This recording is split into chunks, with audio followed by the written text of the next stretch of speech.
is this is climate justice and women's rights. So it's great for our women's group. If we know, because it's women who do a lot of the farming, who do a lot of the work, who are impacted first, that's huge.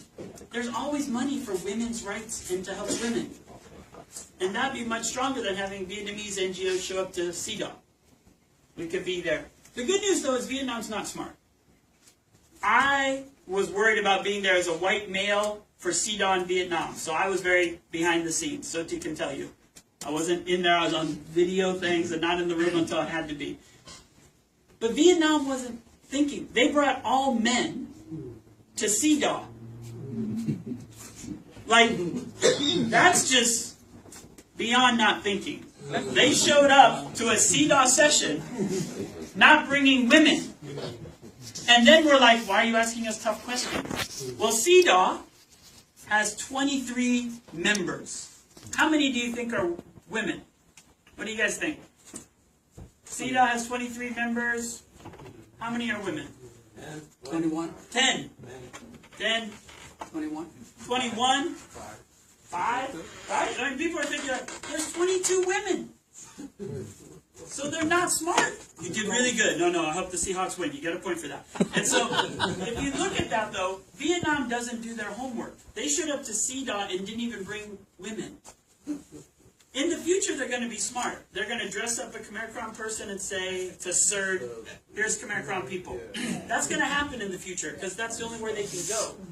But if we keep doing this right, we keep getting the small victories, and more importantly, you gain credibility, because people at a certain point go, who's telling the truth? What's really going on? But people don't know enough. Like, right now, it's ISIS, it's Syria, and it's Ukraine. We have to understand we're not a main news item. But on the other hand, we're not ready to be a main news item. But we do need to prepare for the 2018 election in Cambodia, because that is in a shambles right now. We do need to prepare when Vietnam wants to have an election and to highlight it's a one-party state.